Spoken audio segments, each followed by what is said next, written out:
All rise. Napoleon on trial, traitor of the revolution.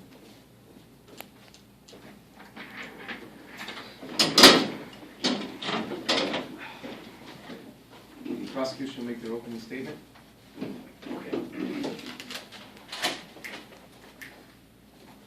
Sammy. I think Napoleon. Sammy, you're in his team. We have to do it. Napoleon is obviously a traitor of the revolution. He went up against his men when he went to fight in the army. He just left his men, and that is a main reason. When you're in the army, the main point that they say is never leave a man behind, and he did that. So that's why I think that he's not a good person for the revolution. And he's a traitor to the revolution because he took away women's rights, which is not equal for everyone. Which isn't fair.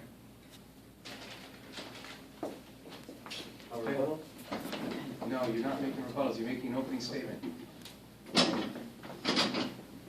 Ladies and gentlemen of the court, my client was a national hero.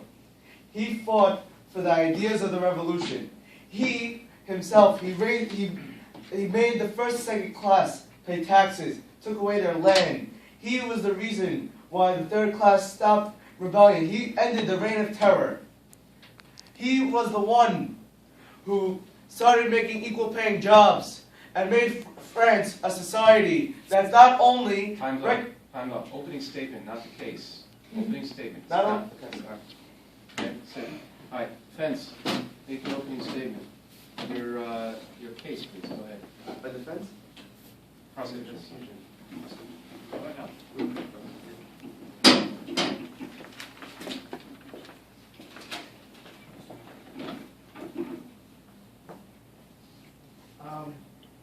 Well, this man here, he wanted to disrupt the British trade with India and led the expedition in Egypt in 1798. So it was disastrous because then he came back to France and he hid the stories. He didn't say that he left his men behind or anything. It was when he got back, it was a celebration, and nobody knew that he left his men. He's a liar to the people for not being honest that he did something wrong. He should not be part of the revolution and should not be considered a hero for the French people. All right, I have a question. We're asking whether he was a friend or a traitor of the revolution, meaning the revolution stood for democracy, and he became what?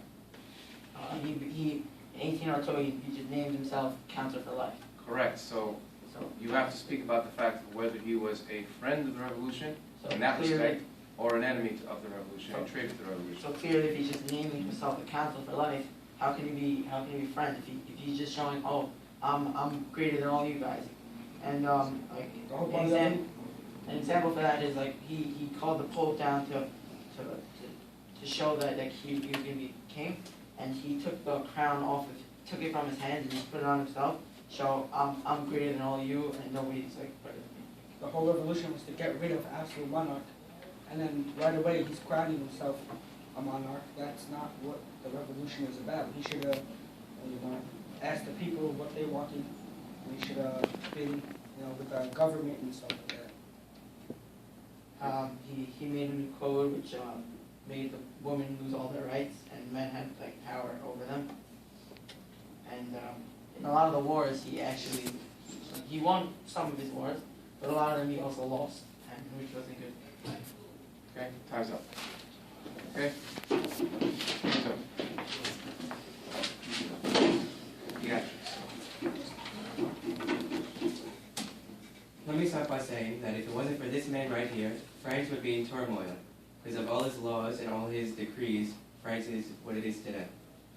I am flabbergasted at the defense's prosecution against my client.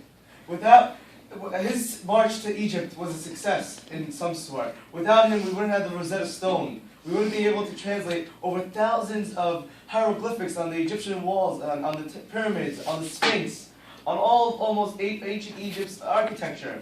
Without him, we wouldn't have this. Now, you're talking about how the revolution was about getting rid of absolute monarch. It wasn't. It was about it was about getting rid of. It was getting rid of. They wanted equal taxation on first, second, and third class. Which, when my client got into power, he did that. He got equal paying jobs. He controlled the prices so people get new jobs. Without controlled prices, people are not getting new jobs. He was also, one of the bad things before the revolution was that you were already born with honor.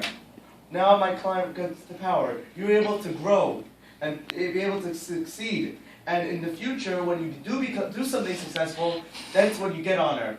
That's my client's future. That's my future. Okay. Any questions? The prosecution will make their cross-examination. Prosecution will get up and make any bring up any questions they have.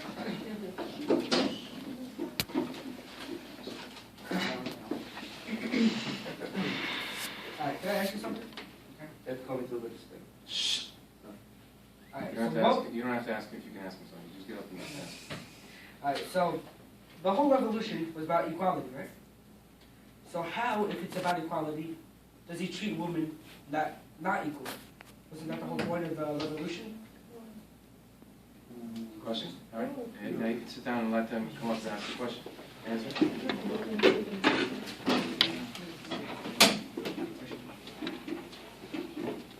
Before this revolution, they had no rights throughout the whole world. The females in the whole society of the world, females and women had no rights at all. Even in America, where the French inspired to revolutionize against the government, women didn't get their right to vote, I believe, in 1820, I believe, was it? 1821, exactly. So, sorry, we're in 1920, sorry. See, for 100 years after, this is why my client was a modern day futuristic leader. He believed that everyone should get a chance to be a leader in society. Now, may I ask the prosecution a question? Yes. What class, prior to this revolution, what class did you belong to? Yeah. May I answer my question? Getting up there.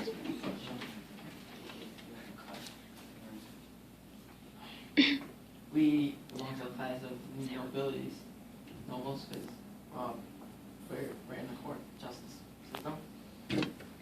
So, and now I actually have a question for you. Wait, hold on a second. Continue your question, actually. From there, continue your question. Think about what you, no, from there, think about what your question was. You were actually trying to ask them what class they were, and if they were from the third class, the third estate, right? No, they're from the nobility. Right, but let's say, I think what you were trying to get to is the fact that they were from the third estate, they had no rights back then, and today they do, and isn't that really all to do with Napoleon? Yes, but I could go either way. Okay, so respond to their response to your question. No, you can do it from there. Okay. You can stand there and you can just... You're from the first class. When my client came into power, he took away your land. You couldn't have land. So wouldn't you say you're sort of angry with my client's leadership policies? We're angry, but we have to do what's right for the fair. So you're angry. So if, according to the new justice system, everyone has the right to a fair trial. Now, if the prosecution has an unfair judgment against my client that is personal, then how could he be? We never said it was personal. We never said it was You personal. said- No, No. we said it was fair. We're angry because we realize it's fair. May I speak? I have the right to speak. Now, if the social class does not fit, then the charges must be acquitted. Quiet, please. Any response to that? What he is accusing you of is he's accusing you of having a bias against the defendant, a personal, as we say, a personal vendetta or an axe to grind because of the fact that your rights were taken away. Do you make make your case based on any personal feelings towards him, or is it clearly based on the evidence in front of you? Based on the Based on evidence the in front. Based on the evidence. With that, I think Can we the ask jur, another I think the people and the judge in this case will be the judge of that. Can we have another, can we ask You another can question? ask one more question for Alright. me. So if you're saying women had no right to vote until later on, if they don't have the right to vote, but it doesn't matter because he was absolute monarch. They didn't really have a right to vote. They didn't really have a right to vote for him. can I speak now? Yeah, Basically, respond. we Just just- stand up and respond from where you are. Okay.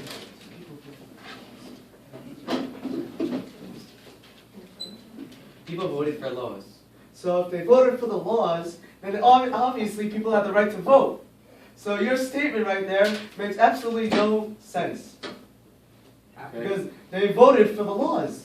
Just because they followed his policies doesn't mean they were ludicrous, doesn't mean that he was the absolute ruler. They agreed with his decisions. So they didn't vote for him.